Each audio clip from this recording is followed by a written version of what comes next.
Saya ingin bertanya.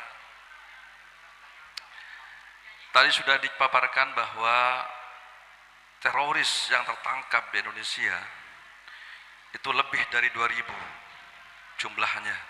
Hanya segelintir orang yang lain faham. Kebanyakan dari mereka yang sudah tertangkap itu adalah berbasis faham Salafi Wahabisme di Indonesia. Tapi mengapa kemudian Wahabi dan Salafi ini terus semakin subur berkembang di pelosok Nusantara?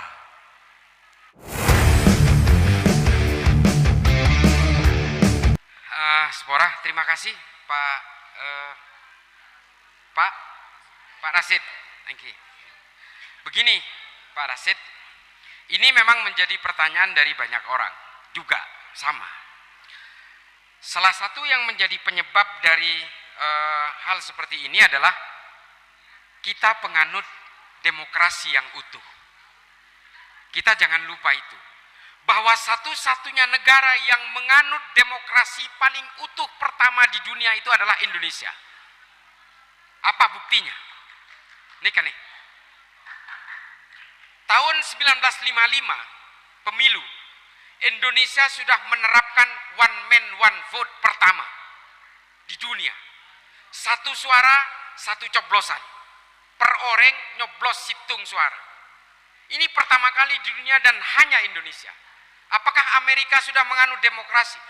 Pada tahun 1955, Amerika sudah menganut demokrasi selama 2 abad. Tapi apakah dia sudah demokratis? Belum. Orang-orang kulit hitam yang menjadi budak pada akhir Perang Dunia Kedua itu belum bisa nyoblos pada saat itu. Pada pemilu tahun 1968 baru Amerika memberlakukan one man one vote. Indonesia justru pertama. Nah, terus kemudian demokrasi inilah kemudian yang menjadi dasar negara kita, mulai dari Orde Lama, Orde Baru, sampai masa reformasi hari ini, yang kemudian mengubah berbagai undang-undang dari zaman Orde Lama, Orde Baru, dengan undang-undang baru yang lebih demokratis. Persoalannya, untuk urusan ajaran ideologi seperti ini, Indonesia baru memiliki undang-undang yang sifatnya preventif, pencegahan, bukan preemptif sebelum pencegahan. Kita hanya punya undang-undang preventif dan koersif. Jadi Pak, kalau yang dilarang ini HTI dan FPI itu karena berupa material, makanya organisasinya yang dilarang. FPI kenapa juga akhirnya tidak diperpanjang izinnya? Karena hanya itu materialnya. Apakah ajarannya bisa mengalir? Bisa. FPI apakah sekarang ini mati? Masih ada. Dilarang? Enggak. Di Pamekasan masih ada? Ada. Banyak. Di Sampang masih ada? Banyak. Di Indonesia yang lain ada? Ada. HTI juga. Karena undang-undang kita masih preventive strike. Kita hanya masih mengacu kepada material organisasinya. Kita tidak punya undang-undang yang sifatnya preemptive strike seperti Singapura dan Amerika dan juga Malaysia. Singapura dan Malaysia punya undang-undang Internal Security Act. Makanya Abdul Somad ketika mau ke Singapura, dia bisa hadang. Indonesia apakah bisa? Nggak bisa. Ini melanggar HAM, Pak. Apakah Amerika bisa menolak orang untuk masuk ke Amerika? Bisa. Karena mereka punya undang-undang namanya Homeland Security Act. Indonesia nggak punya. Makanya Indonesia ini menerapkan demokrasi yang paling utuh. Sampai ke tingkat desa, ini menerapkan demokrasi. Satu-satunya di dunia. Pilkades Pak, ini ke demokrasi. Di negara lain apakah menggunakan sistem demokrasi? Tidak, dropping system. Nih kan nih.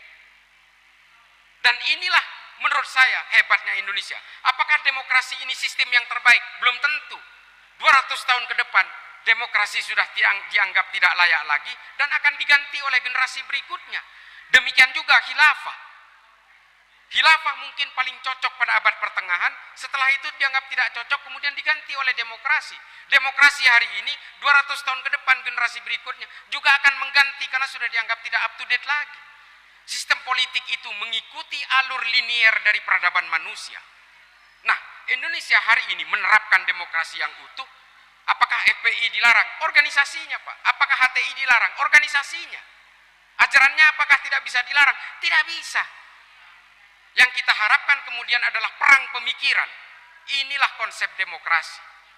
Itulah mengapa pada zaman ketika Kanjeng Nabi menguasai Madinah, Nabi hanya bisa mengeluarkan pernyataan bahwa orang yang menolak perang ini orang munafik. Apakah Nabi melakukan pemenggalan terhadap mereka atau melakukan penghukuman? Enggak juga. Konsep-konsep demokrasi yang seperti ini, menghargai kebebasan orang, ini juga diterapkan oleh Kanjeng Nabi.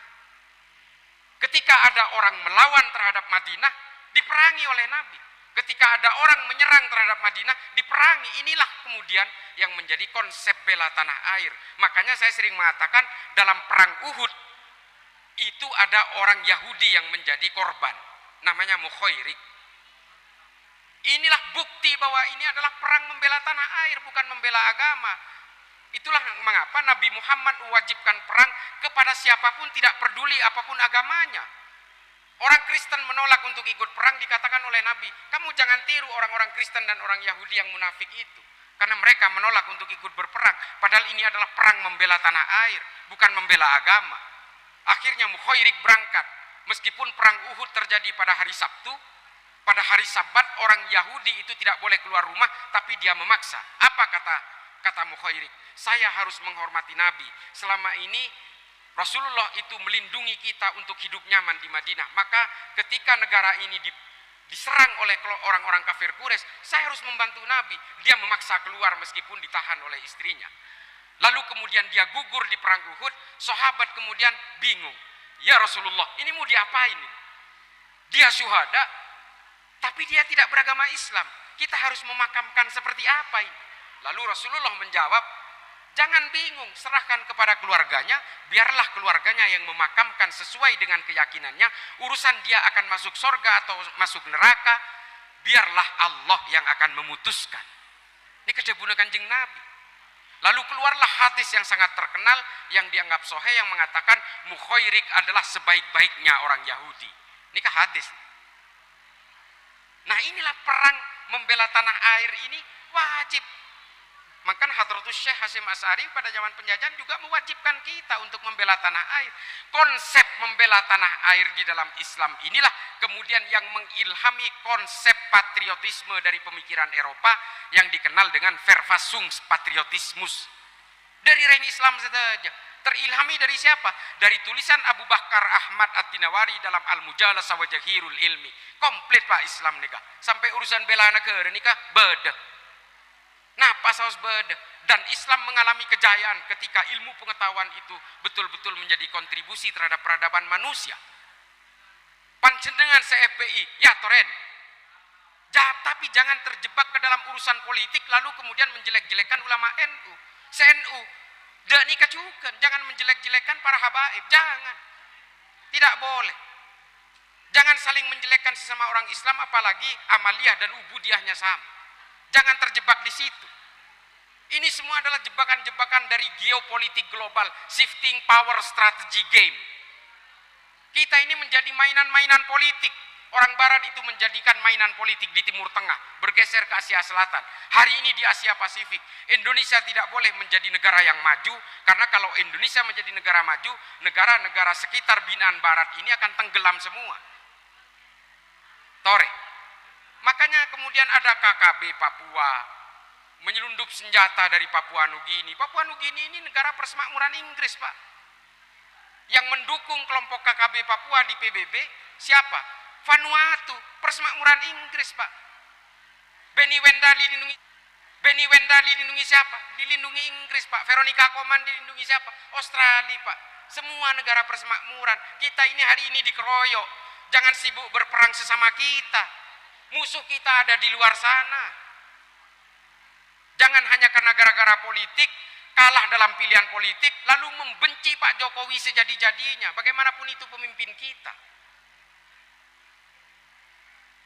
Kula benih orang Pak Jokowi benih, makai kula ala kode polisi benih. Cuma memang ini adalah harus betul-betul kita dukung bersama. Bagaimanapun ini negara kita. Panjenengan keng lok toman dek negara-negara konflik. Kula lali balian Pak, masuk ke masjid nikah harus letolean. Saya di Somalia, masuk ke masjid pun saya itu takut. Masjid nih. Kenapa? Kalau saya masuk ke masjid pemerintah, saya takut diserang oleh pemberontak Al-Shabaab.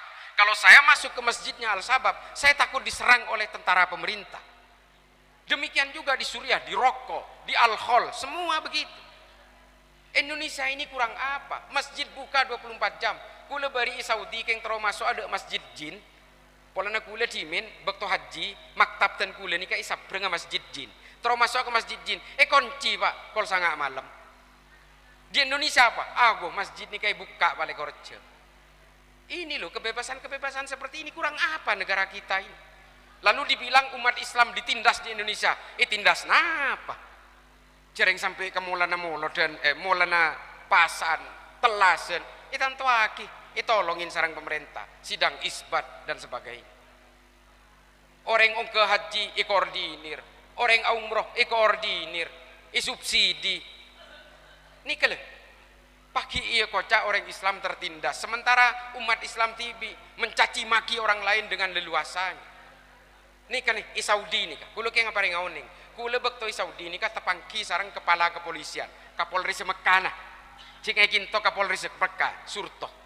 Kulo tanya, dari menurut Hedah Muhammad bin Salman, aku tok ke kulo, kalau lebur, polana Mekkarya hera-hera kebablasan, kebebasannya. Orang dia lo harus wajib hijab cuma ngakui kodung iketelain obung oleh masuk ke masjid.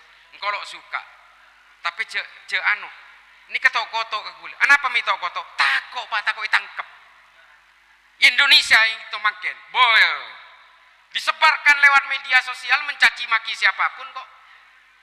Kurang bebas apa kita? Nah, inilah demokrasi.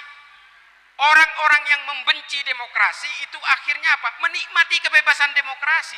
Orang-orang yang mengharamkan demokrasi menikmati kedermawanan demokrasi. Ikhwanul Muslimin hidup di negara demokratis, Hizbut Tahrir hidup di mana? Di negara-negara demokratis.